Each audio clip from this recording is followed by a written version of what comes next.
Hi, this is Steve Hargadon, and welcome to the Future of Education. It is Wednesday, April 4th, 2012, and our special guest is Howard Rheingold to talk about his new book, NetSmart. Howard, thanks so much for being here again. I'm not hearing your audio, Howard, if you are. Indeed, a pleasure to talk to you and your folks. You're my people. Thank you. We're glad to be Howard's people. Well, my intention is to talk to a lot of different people about this, which I'm doing, and it's pleasant to talk to an audience that's already pretty clueful.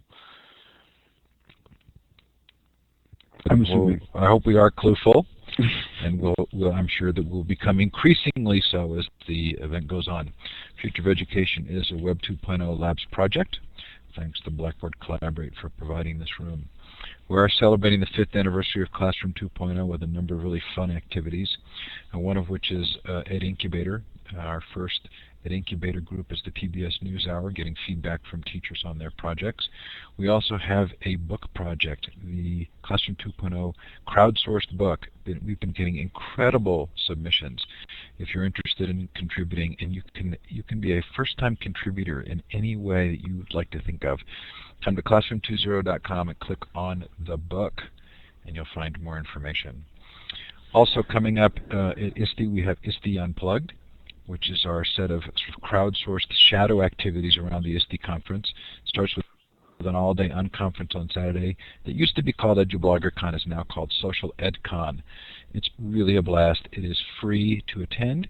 You don't even need to be attending ISTE to come to Social EdCon, but then through the rest of the conference we have all kinds of fun activities, including a place for those who didn't get accepted to actually present to a live audience and streamed.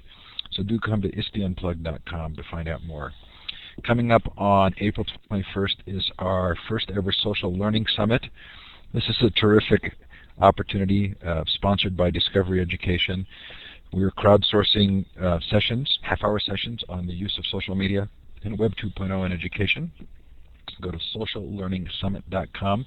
We still have a few more days while we're accepting proposals. We have just an incredible lineup of teachers and educators and others who are presenting on all kinds of really great topics. It will be free Saturday, April 21st. Please do join us. Our second Future of Libraries conference is October 3rd through 5th. Go to library2012.com or library20.com to find out more. And then our third Global Education Conference will be the 12th to 16th of November. That's at globaledcon.com. Also coming up without dates yet, but committed, are a Gaming and Education Virtual Conference and an Alternative Education Conference. We're really having fun planning these events. Hope you enjoy them. Coming up on the Future of Education tomorrow, Joseph Grenny, one of the co-authors of Crucial Conversations, Crucial Conversations, Influencer, and Change Anything, is going to come talk about the work that they've done on social learning as it relates to connections with education. Really, really interesting material. We had one of his compatriots come on and talk about humanitarian work some months back and education projects. On April 10th, Jennifer Fox talks about the problems with traditional content. Mark Tucker is going to talk about the OECD work and comparing countries and surpassing Shanghai. Bound to be interesting, that one. Tracy Willen-Dalgenti is going to talk about Society 3.0. John Hunter on his World Peace and other fourth grade achievements. You can see a really fun schedule of people coming up, hopefully something that you'll want to join us for. If you've missed the show, they are all recorded. We heard last week from Dick Gale on positive deviance and other really interesting activities coming out of the California Teachers Association Institute for Teaching, I think it's called. Alec Koros talked to us before that about social learning. David Warlick had just a great conversation with him. Kathy Davidson on her new book. Anyway, lots up there. Please hope that I hope you'll find something worthwhile there. Okay, so now I'm going to give you permissions to modify the map. Let me do that. You're looking for some icons to the left of the map. The second icon down, the star, if you double click on it, you can then click on the map. It's also fun to do a shout out in the chat to let us know where you're participating from.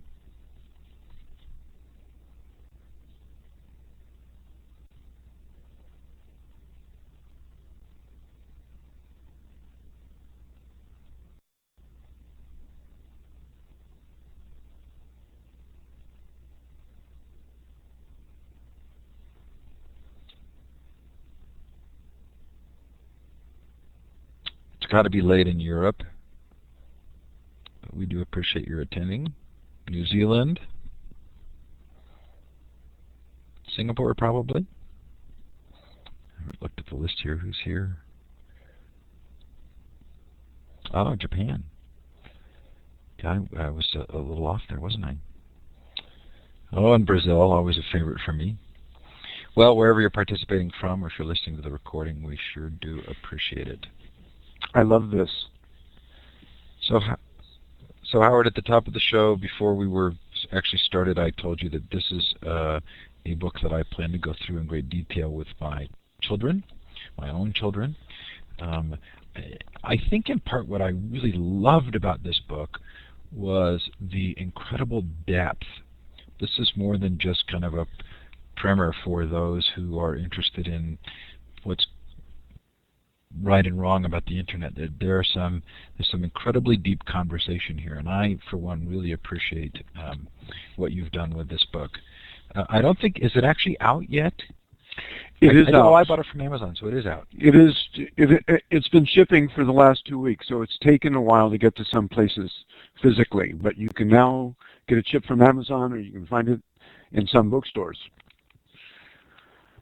So we're going to end up talking tonight about we're going to end up talking tonight about the 5 fundamental literacies, I think, in some depth. But before we go there, it felt to me like there were 3 sort of larger themes to the book, and I want to explore them with you and see if they map to your own sense or if you can kind of guide us to a better understanding. One was this kind of combination of individualism and community, and how both are being redefined and how important both are. So good. You want to take these one at a time? Yeah, so sure. So clearly on the individual side, there's this shift for you to mindfulness and personal empowerment and kind of dealing with the new strategies. But there's also this contribution to the commons that seems so important. Boy, you really get this book.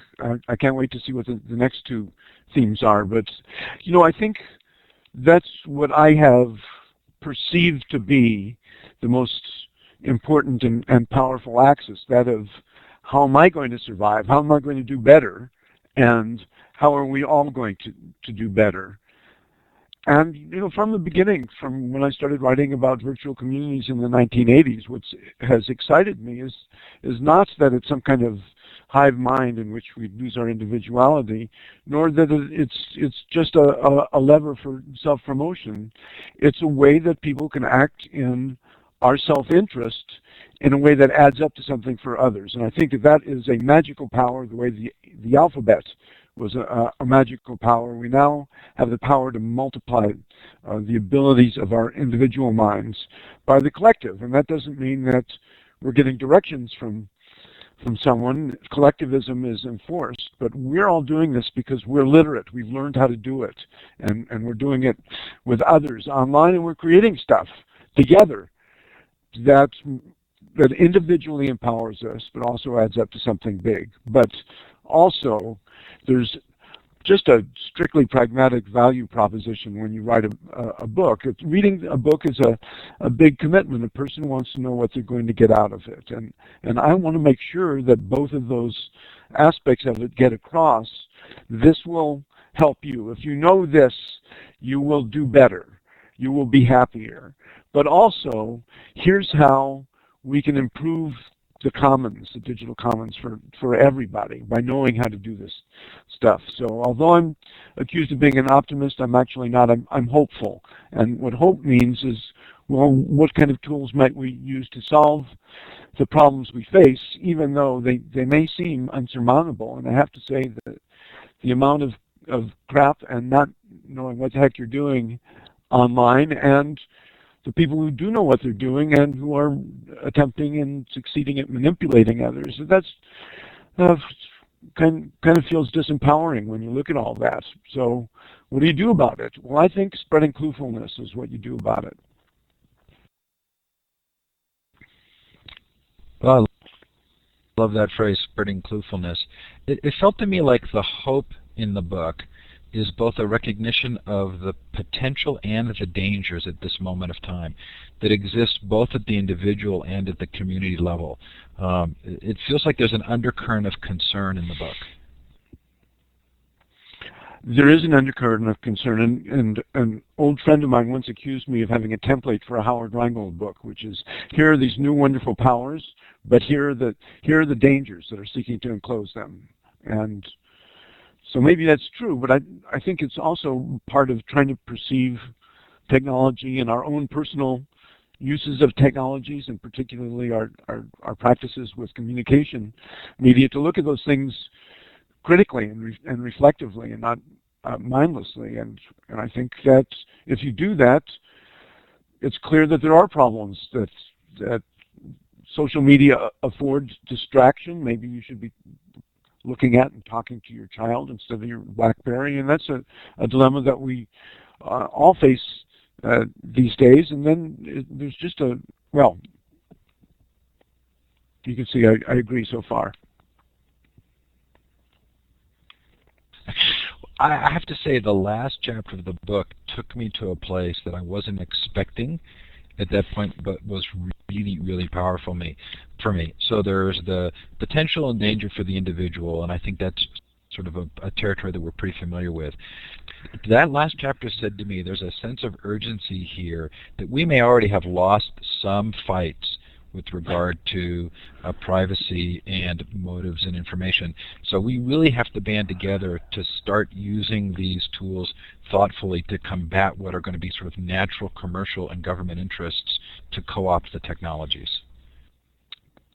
Absolutely. I'm considered an optimist because I advocate for individual knowledge and collective action by all of the people who use and benefit from this medium, on the assumption that the big government and corporate forces that are seeking to enclose it through many different political and technical means, that I'm assuming that they haven't already won.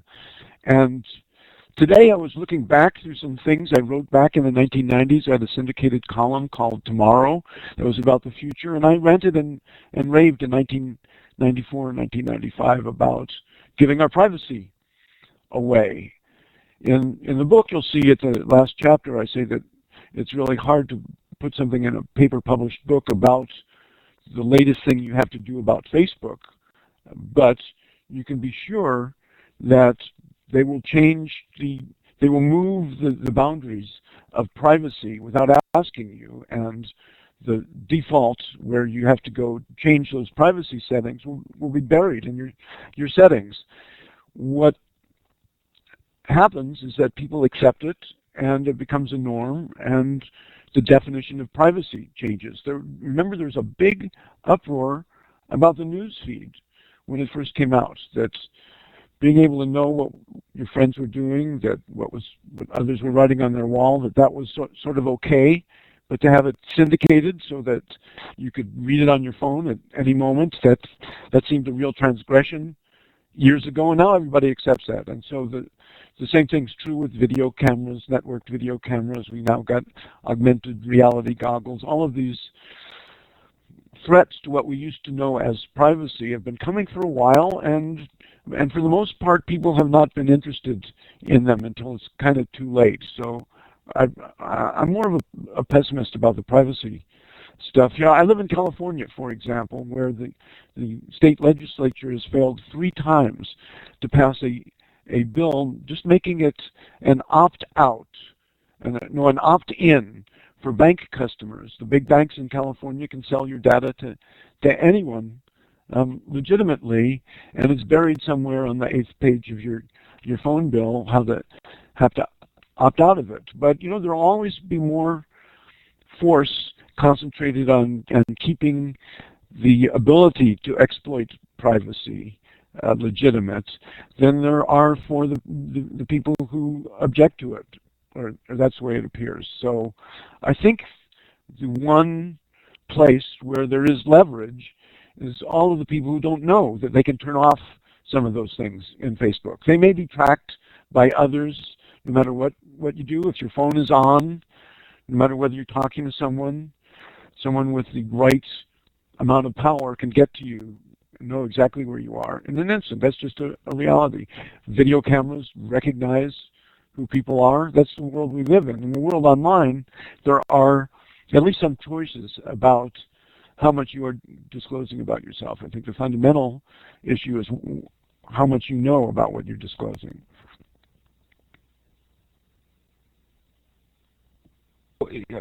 I left the book with this sense of there being kind of a digital imperative, that those of us who are becoming familiar with these technologies need to be talking about how to use them in intelligent, humane, and mindful ways, and then really helping to spread that word so that we establish early on, or as early as we can, uses that will sort of perpetuate through the online the online world we live in for the next decades. I think that we are at a moment where the amount of cluefulness can make a difference. I think that the reaction to the SOPA and PIPA online that actually changed the way Congress was going to pass a law is a sign that there is some leverage there. You notice I'm being very careful about my language here, because I don't want to try to come off as techno-utopian. I'm sort of a techno-realist. How do you do the best you can given the circumstances? And I also think that the circumstances are pretty good for the knowledgeable. I mean, it's more than pretty good. It's a mind amplifier. It's a collective intelligence. There's a positive side to all of this that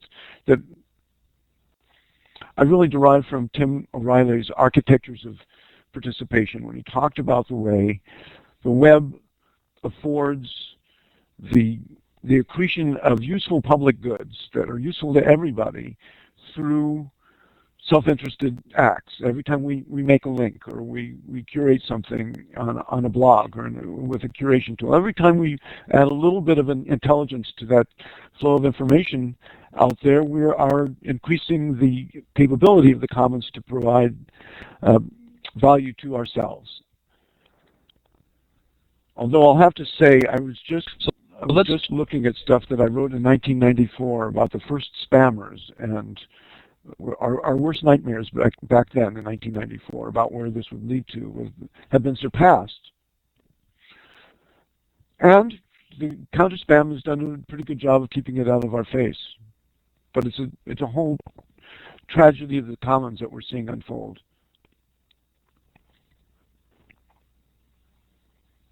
Let's jump into the 5 fundamental literacies. Your goal here is to help identify what we can do to empower individuals and improve the digital culture for everybody.